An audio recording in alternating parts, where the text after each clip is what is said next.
बिस्मिल्लाहिर्रहमानिर्रहीम नहमदुहु व नुसल्ली अला रसूलिहिल करीम अम्मा बाद फ़अऊज़ु बिल्लाहि मिनश शैतानिर रजीम बिस्मिल्लाहिर्रहमानिर्रहीम असा अन तकरहू शैअन व हुवा खैरुल लकुम व असा अन तुहिब्बू शैअन व हुवा शर्रुल लकुम सदक़ल्लाहुल अज़ीम। हज़रत उलमाए किराम और हाज़िरीन मजलिस,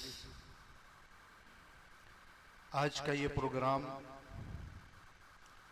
हमारे मुल्क के एक इंतहाई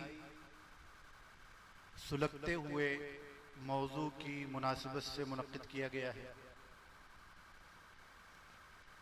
और ख़ास तौर पर इस हवाले से उलमाए किराम की जिम्मेदारियों को मौजू बनाया गया है। हम मुसलमान हैं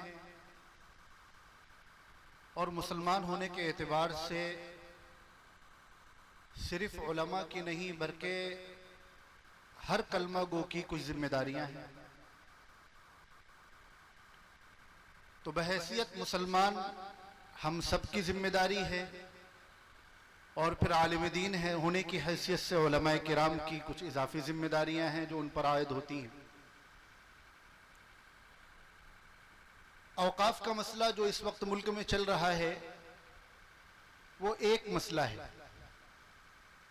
हकीकत ये है कि इस वक्त पूरी दुनिया, आलमी इस्लाम और हमारे मुल्क, यहाँ बसने वाले मुसलमान ये मुख्तलिफ चैलेंजेस का सामना कर रहे हैं, आजमाइश से गुजर रहे हैं और मुसलमानों का आजमाइशों से और चैलेंजेस से ये बड़ा पुराना नाता रहा है। हमारी 1450 साल की तारीख वो इस बात कर गवाह है कि इस्लाम मुसलमान और आजमाइशों का ये चोली दामन का साथ रहा है और हर दौर में मुसलमानों ने बड़ी से बड़ी आजमाइशों का डटकर मुकाबला किया, सामना किया और उसके बाद भी सरवाइव करके पूरी शान शौकत के साथ, कामयाबी के साथ आगे बढ़े। और ये आजमाइशें, इनका ऐलान तो खुद कुरान कर रहा है। अल्लाह तबारक व तआला ने कुरान पाक में मुसलमानों को खास तौर पर मुखातब करते हुए पूछा और उस सवाल में ही अल्लाह तबारक व तआला ने हमें यह बतला दिया कि तुम ये समझते हो कि तुम कलमा पढ़ने वाले होगे, तुम एक अल्लाह पर ईमान लाने वाले होगे, तुम मोहम्मद रसूलुल्लाह को नबी और आखिरी नबी मानने वाले होगे, तुम कुरान जैसी किताब पर ईमान रखने वाले होगे और तुम ये समझो कि हम पर आजमाइशें नहीं आएंगी, हमें कुछ कहा नहीं जाएगा, हमें परेशान नहीं किया जाएगा, हमें तकलीफें बर्दाश्त नहीं करनी पड़ेंगी और बैठे बैठाए हमें जन्नत मिल जाएगी। ऐसा नहीं है।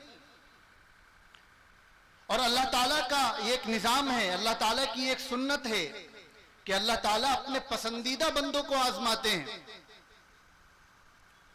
अल्लाह ताला के महबूब और बरगुज़ीदा पैगंबर जलीलुल कद्र नबी सैयदना हजरत इब्राहीम अलैहिस्सलाम का वाक़िया हर मुसलमान ने सुना है।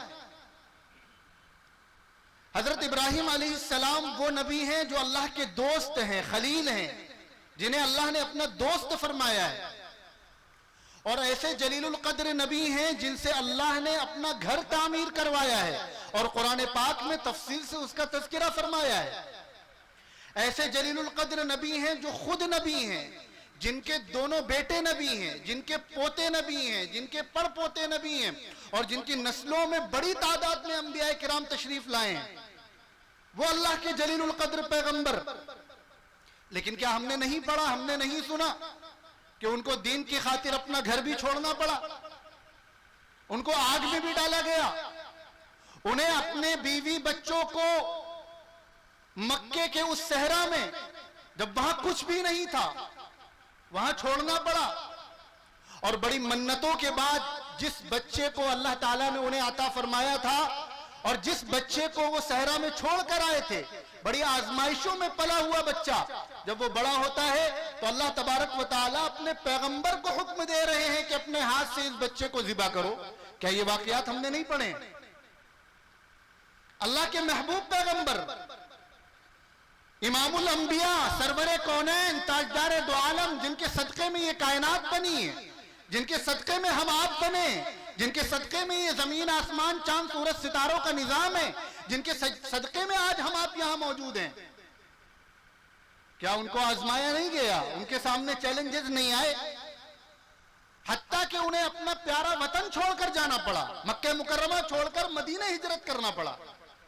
ताइफ गए तो वहां पत्थरों की बारिश हुई है, 3 दिन तक गार में पनाह लेनी पड़ी, 3 साल तक आपका और आपके साथियों का समाजी बायकॉट किया गया है। किसके साथ किया जा रहा है? अल्लाह के महबूब नबी, खातमुन नबीयीन, जिनके सदक़े में कायनात बनी हो। एक मौके पर जनाब रसूलुल्लाह सल्लल्लाहु अलैहि वसल्लम ने फरमाया कि दीन की खातिर तमाम नबियों पे आजमाइशें आई हैं, लेकिन जैसी आजमाइश, जैसे चैलेंजेस हुजूर पाक सल्लल्लाहु अलैहि वसल्लम ने बर्दाश्त किए हैं, दूसरे नबियों को उसका सामना नहीं करना पड़ा।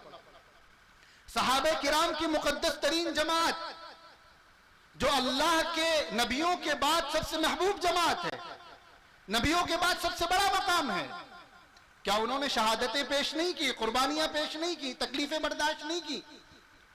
तो ये अल्लाह ताला का निजाम है कि अल्लाह ताला अपने पसंदीदा बंदों को आजमाते, फिर जब वो बंदे उस आजमाइश में कामयाब होकर निकलते हैं तो फिर अल्लाह ताला दुनिया में उन्हें सरफराजी और सुरखरोई से नवाजते हैं और आखिरत में भी उनका मकाम बुलंद करते हैं। ये जो उम्मत है, ये अल्लाह के महबूब नबी की उम्मत है। अल्लाह ताला को इस उम्मत से भी बहुत प्यार है। ये जो चैलेंजेस हमारे सामने हैं, आजमाइशें हैं, ये हमारे दर्जात को बुलंद करने के लिए हैं, हमें मजबूत बनाने के लिए हैं। इस उम्मत से बहुत बड़ा काम लिया जाने वाला है, तैयार किया जा रहा है।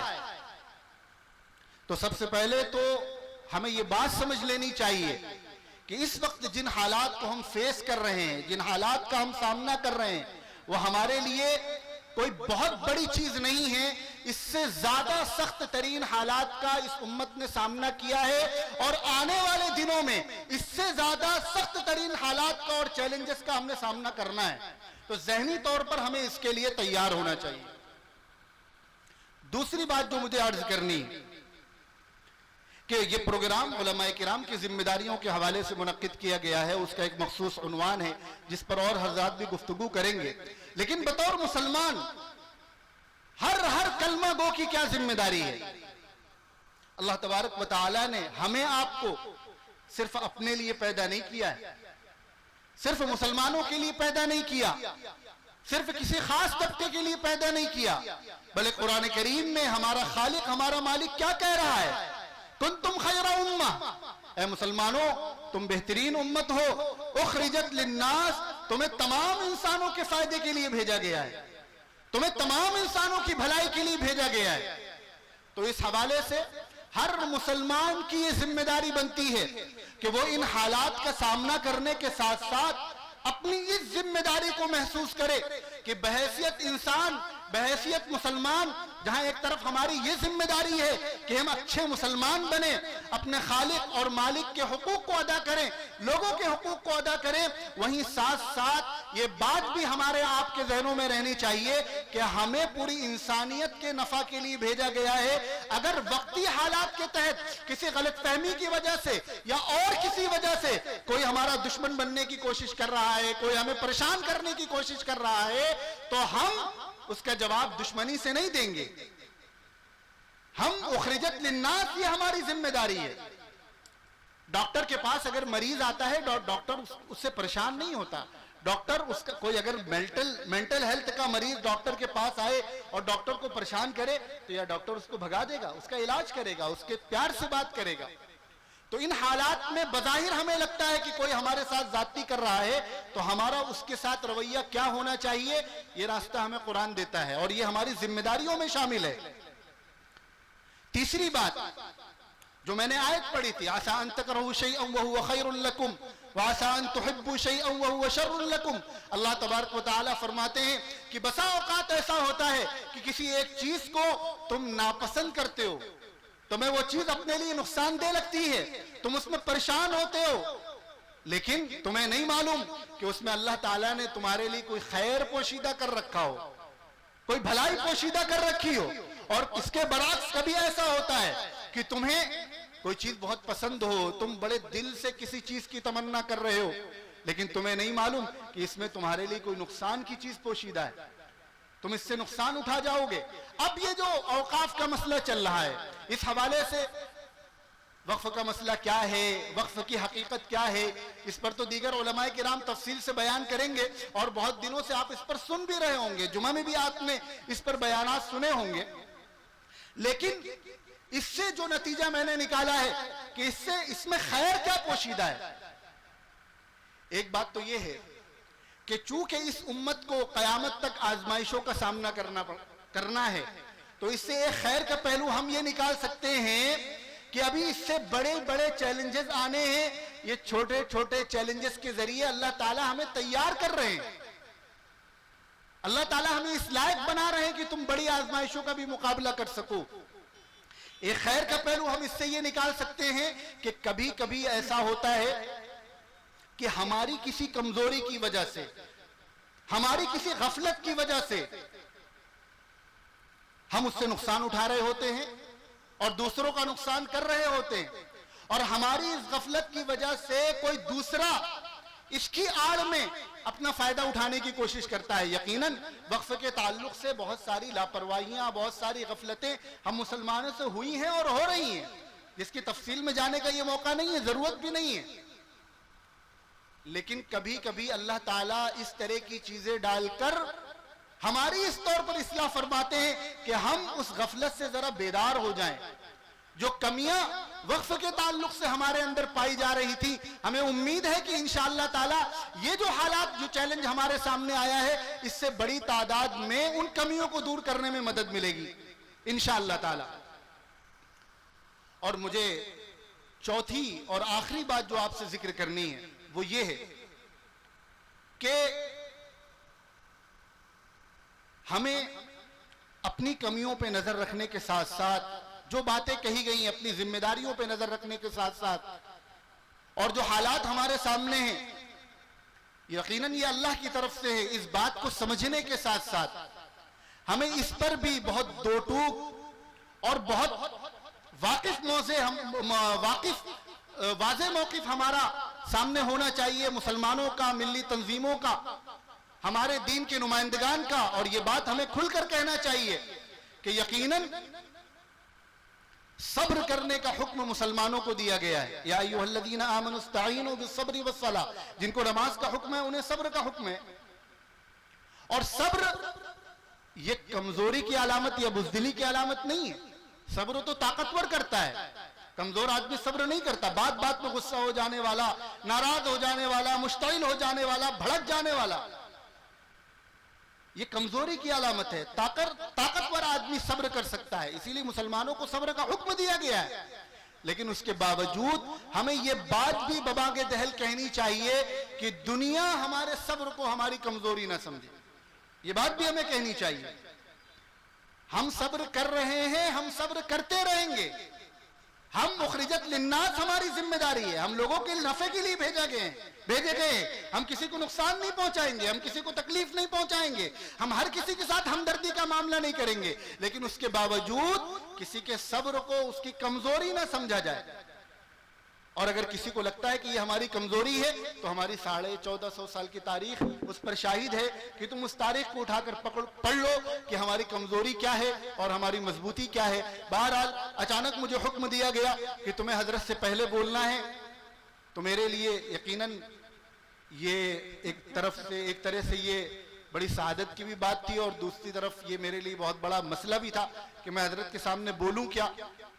तो मुझे जो वक्त दिया गया था वो पूरा हो गया है। अल्लाह तबारक व तआला इस इजलास को कामयाब फरमाए और हजरत वाला के जरिए जो कीमती बातें हमारे सामने आएंगी अल्लाह ताला हमें उस पर अमल करने की तौफीक अता फरमाए। व आखिरु दावाना अनिल हम्दुलिल्लाहि रब्बिल आलमीन। जज़ाकल्लाह।